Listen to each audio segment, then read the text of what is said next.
What's up, guys? I'm back, and what does that mean? That means it's time for another D-Rose shoe review. That's a part of the D-Rose Sneaker Challenge for the month of October. And what does that mean for us? That means today we're going to take a look at what I believe is the first shoe I'm doing a review of that has Derek's own signature box in it, or the original first version of this box is actually beat. As you can tell with all the different dents in it and stuff. But this is the D-Rose box that we used to have. It was all black box. You get your black 3 stripes, and over here you get the D-Rose logo.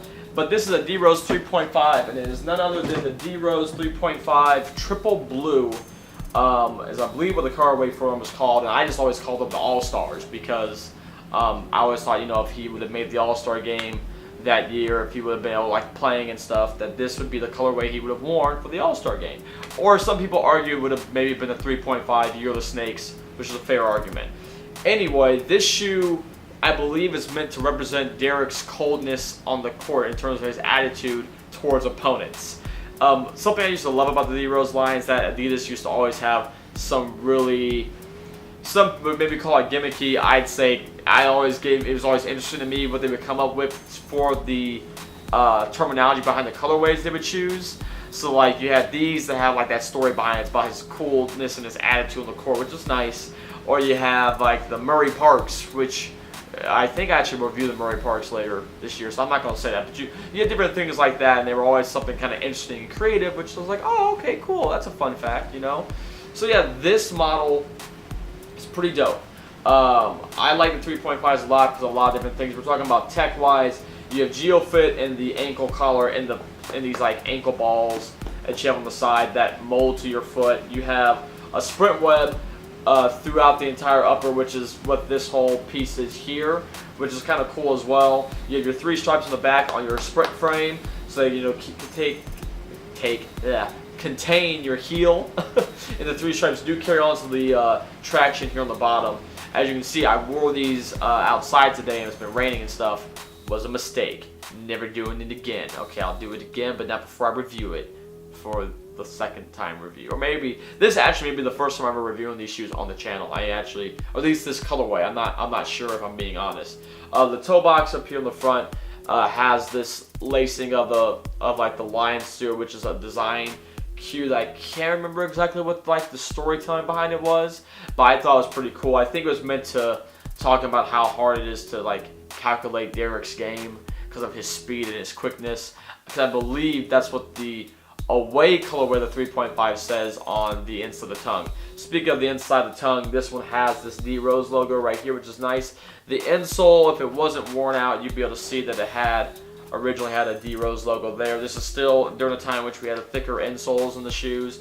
And then you also have the My Coach technology, which you can see here on the outsole. Another cool thing is that you have the D-Rose logo also placed on the front of the tongue and on your little ankle ball right here, which is cool. And in case people don't know, because it's the first time I'm showing it in one of these reviews, the D-Rose logo is comprised of a couple different things. It's a D inside a rose, obviously standing for Derek Rose. You have a 1 inside the D, which is represent his jersey number 1, and also represent his family, who's number 1 in his life. And then you have the 3 rose petals, which represent his 3 brothers, Reggie, Alan, and Dwayne. So you get your nice little trifecta of Derek having connections to his family all through his logo, which is pretty cool. The 3.5, if I'm not mistaken, was only the second time he had seen the Rose logo on a shoe, the first time being the 3s. So this is pretty cool. It has some good memories behind it. I remember getting this shoe along with a bunch of the other random colorways they had all from an outlet, which is pretty awesome. The 3.5 is a cool looking shoe. I think it's one of the cooler looking models, and I just really dig it. This colorway doesn't really get to show off all the different cool color blocking options because it is just decked out all the triple blue, but it still is pretty nice. And yeah, I really enjoyed the shoe. I think it's a nice shoe. They're pretty light when I played in them. They were nice to play in. Traction was really good. I never had a complaint with the traction on these from what I remember. I remember the 2s I had complaints with. 2.5s were fire. The 3s were good because it was the same as this. And so on and so forth. The 4s are pretty good too. There's been few D-Rose shoes that I felt didn't have really good traction. And the ones that didn't, I remember distinctly, and I hated them as basketball shoes, and I didn't really play in them much as basketball shoes. I'm looking at you, Rose. I'm looking at you. But anyway, guys, I hope you all enjoyed this look at the Rose 3.5s. This is also the second shoe to drop the Adi Zero line marking with it. This is just the Adidas D Rose 3, or actually, let me look at the box to make sure to confirm what I'm thinking. Yeah, it was a D Rose 3.5. I know some of the boxes, I think, if I'm not mistaken, had just the Adidas Rose whatever instead of the D Rose, which I think is, I mean, it's whatever, you know, it's whatever they want to do. It's whatever they want to do. But yeah, I hope you all enjoyed this review, and hopefully I'll see you guys tomorrow for another one. So until then, guys, peace, and I'll see you guys around later. Bye.